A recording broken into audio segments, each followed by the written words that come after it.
Welcome to Nakava. Halo guys, di video kali ini kita bakal bahas tentang besaran. Besaran tentunya adalah besaran dalam fisika ya. Besaran itu adalah sesuatu yang dapat diukur, kemudian mempunyai nilai, dan mempunyai satuan. Ketiga aspek ini harus ada. Jadi besaran itu harus bisa dapat diukur, kemudian mempunyai nilai, dan mempunyai satuan. Gimana sih maksudnya? Aku kasih contoh nih ya. Contoh kita ambil adalah es teh. Satunya adalah es teh 1 gelas. Oke, kayak gini ya. Secara gampangnya, es teh ini merupakan sesuatu yang bisa kita ukur. Nah, tapi kan kita belum tahu nih, apakah diukur banyaknya, diukur kemanisannya, diukur kehitamannya, kan kita tidak tahu. Nah, sedangkan konsep besaran itu kita harus bisa diukur, kemudian mempunyai nilai, dan mempunyai satuan. Nah, es teh ini adalah sesuatu yang kita ukur.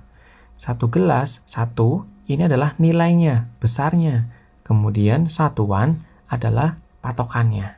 Nah, maka untuk es teh ini bukan merupakan besaran. Tapi kalau es teh 1 gelas merupakan besaran. Kemudian, para ilmuwan sudah mengklasifikasikan kalau besaran itu dibagi menjadi 2. Yang pertama, ya, besaran itu ada 2. Pertama adalah besaran pokok.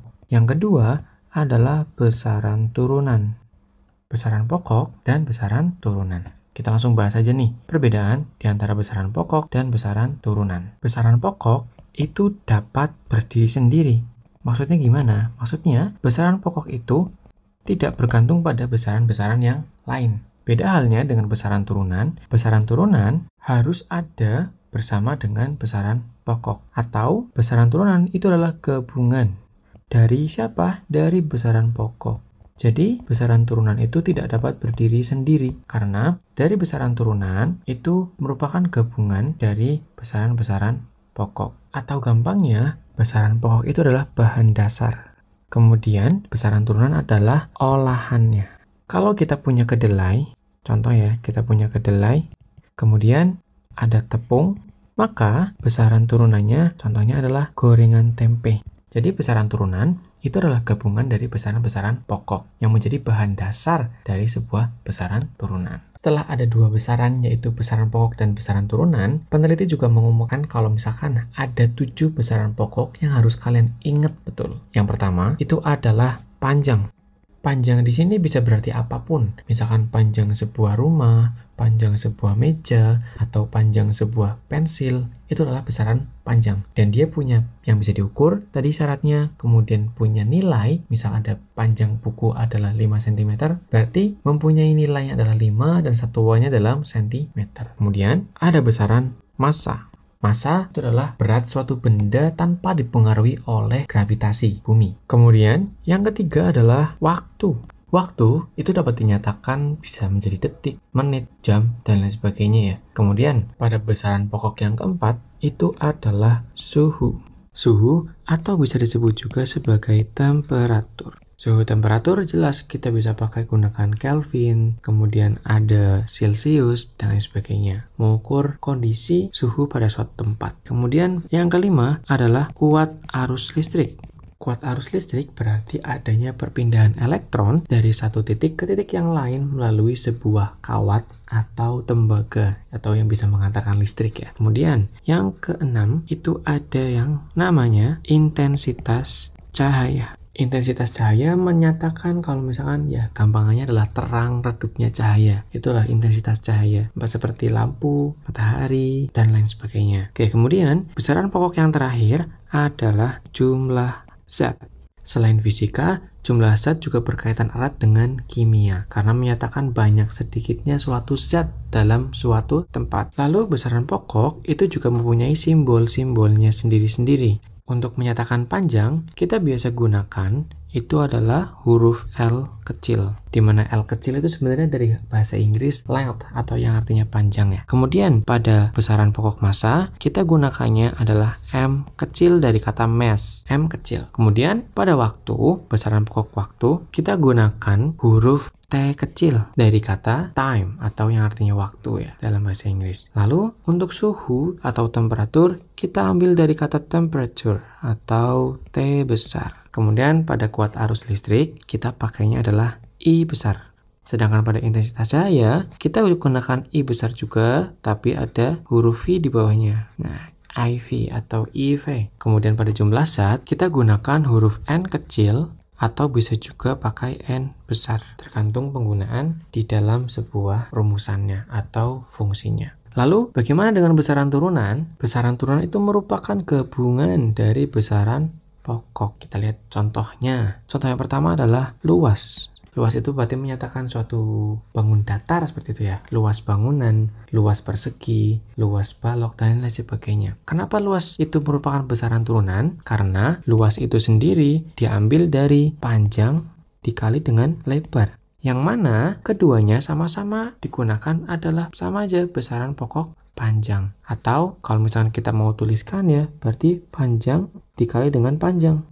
Kemudian, maka sebenarnya kalau kita tuliskan dalam simbol L kecil dikalikan dengan L kecil, yang mana luas itu adalah L kuadrat. Jadi, besaran turunan itu adalah gabungan dari besaran pokok atau besaran-besaran pokok yang bersatu jadi satu, yang menjadi besaran turunan. Oke, kita ambil contoh yang lain. Volume. Volume juga sama saja. P kali L kali T. Panjang kali lebar kali tinggi. Yang mana semuanya itu adalah besaran turunan panjang kali panjang kali panjang. Kalau kita tuliskan simbolnya adalah L kali L kali L atau L pangkat 3. Seperti itu. Lalu kecepatan. Kecepatan itu adalah cepat suatu benda berpindah dari satu titik ke titik yang lain. Di mana kecepatan itu mengambil rumusnya adalah jarak dibagi waktu. Yang mana jarak itu kan berarti panjang suatu lintasan atau dari titik A ke titik B. Maka jarak juga merupakan besaran panjang dibagi dengan waktu. Maka kalau kita tuliskan simbolnya adalah L dibagi T. Gitu. Apalagi ada massa jenis. Massa jenis merupakan massa dari suatu jenis benda atau zat dibagi dengan volumenya. Yang mana massa jenis itu berarti massa itu adalah M kecil, kemudian V itu kan tadi ya L pangkat 3. Kalau misalkan kita tuliskan dari simbolnya dari besaran pokok. Oke, lalu ada lagi yang namanya percepatan. Percepatan itu kecepatan dibagi dengan waktu atau V dibagi dengan T. Itulah percepatan. Lalu ada yang namanya gaya. Gaya itu merupakan besaran turunan yang berawal dari massa dikalikan dengan percepatan suatu benda. Berikut adalah contoh-contoh besaran turunan. Kalau aku jelasin semua besaran turunan yang ada di dunia ini, itu video ini bakal jadi 50 jam karena sangat banyak besaran turunan itu. Yang pasti, besaran turunan itu terjadi atau ada karena adanya besaran pokok. Entah gabungan dari panjang dengan panjang, panjang dengan massa, dengan waktu, dengan temperatur, ataupun seperti ini pada percepatan.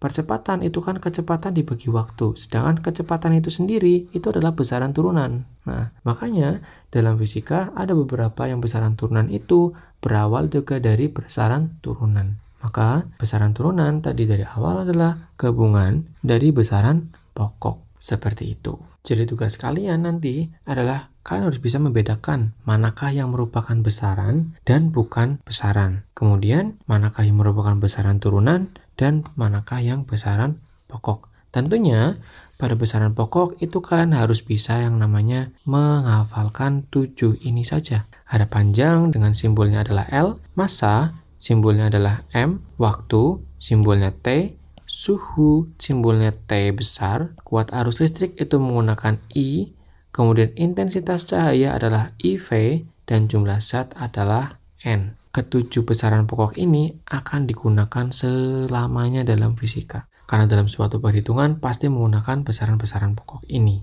So, begitu yang bisa aku sampaikan ke kalian ya tentang besaran. So, terima kasih udah menonton. Semoga video ini bermanfaat dan jangan lupa belajar. See you on the next video. Bye-bye guys.